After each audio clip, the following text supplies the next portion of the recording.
Hello বন্ধুরা, আশা করি সকলে ভালো আছেন। তো আজকে আমি আবারও আসলাম আপনাদেরকে নতুন একটু প্রেসেট দেওয়ার জন্য। আর এই প্রেসটি কিভাবে ডাউনলোড করবেন এবং কিভাবে ইউজ করবেন সবকিছু দেখিয়ে দিব এই ভিডিওতে। তো চলেন বেশি কথা না বাড়িয়ে ভিডিওটি শুরু করা যাক। তো ১ম এ আপনারা লাইটরুমটি ওপেন করে নিবেন এবং লাইটরুমের মধ্যে আপনি যেকোনো ছবি ইনপুট করে নিবেন। তো আমার এই ছবিগুলো যেহেতু একটু ব্লার টাইপের, মানে যখন ক্লিক দিছি তখন একটু ব্লার ধরনের হয়ে গেছে। তো অরিজিনাল পিক গুলো সবগুলাই এরকম ব্লাক। তো আমি তো ১ম এ যদি যেকোনো একটা পিকচারের উপর ক্লিক করি, মনে করেন যে আমি এই পিকটার উপর ক্লিক করলাম। তো পিকের উপর ক্লিক করার পর দেখেন এখানে সবকিছু মানে অন্ধকার, অন্ধকার লাগতেছে। তো এই অন্ধকার, অন্ধকার পিকটাকে আমি এখন প্রেসেট ইউজ করে একটা কালারফুল লুক দেওয়ার চেষ্টা করব। তো ১ম এ যদি আমি প্রেসেটে যাই, আমি আগে থেকে প্রেসেট এখানে বানিয়ে রেখেছি আপনাদের সুবিধার জন্য। দেখেন এমনি করে যদি অন্যান্য প্রেসেট গুলো ইউজ করি, এখানে সবগুলো প্রেসেট কতটা মানে মনে হচ্ছে যে খারাপ, কিন্তু সেটা না। এখানে ওই ছবিগুলোর জন্য এই প্রেসেট গুলো না। তার জন্য আমি প্রেসেট বানায় রাখছি।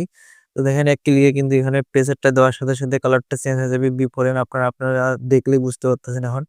তো দেখেন এটা হচ্ছে বিফোরে আর এটা হচ্ছে আফটার। কালারটা একবারে চেঞ্জ হয়ে গেল। এক ক্লিকে কালারটা চেঞ্জ হয়ে গেছে। কত সুন্দর। তো দেখেন বিফোর এন্ড আফটার। এখন আরেকটা ছবিতে যদি ইউজ করে দেখি, তো এটা থেকে যদি ব্যাক নেই, মনে করেন যে এই ছবিটাতে ক্লিক করে দেখবো। তো ১ম এ আবার এই যে ছবিটার উপর এখানে যাইতে হবে। এখানে যাওয়ার পর আপনি কি করবেন? একটু লোডিং নিবে, যেহেতু এগুলা সব পিকচার গুলা।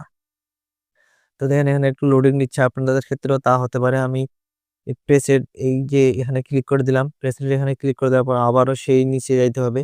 কারণ যেহেতু এই প্রেসেট গুলো একটাও হবে না এই পিকচারের গুলোতে। তো ছবির ক্ষেত্রে একটু ভিন্ন টাইপের, আপনাকে নিজে সবকিছু কাস্টমাইজ করতে হবে। যেহেতু আমি এটা কাস্টমাইজ করে প্রেসেটটা বানাইছি। তো এই কারণে এই প্রেসেটটা ছাড়া অন্যান্য প্রেসেট গুলো যদি দেই, মনে করেন যে এটা দিলাম, তো দেখেন ব্ল্যাকই আছে। কিন্তু হালকা পাতলা কালার চেঞ্জ হবে, কিন্তু অতটা একটা লুক দিবে না। তো দেখেন এটা যদি দেই, দেখলে কিন্তু কালারটা চেঞ্জ হয়ে যাচ্ছে।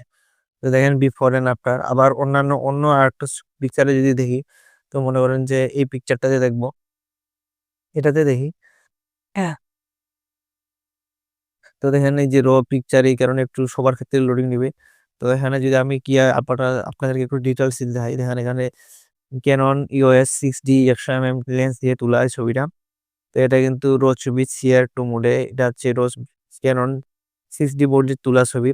তো এখান থেকে যদি আমি এখন একটু একটা ব্যাক দেই, তো প্রেসেটে যাই। প্রেসেটে যাওয়ার পর আবার কি করবেন, নিচে যে প্রেসারটা আমি দিব সেই প্রেসারটা আপনারা ইউজ করবেন।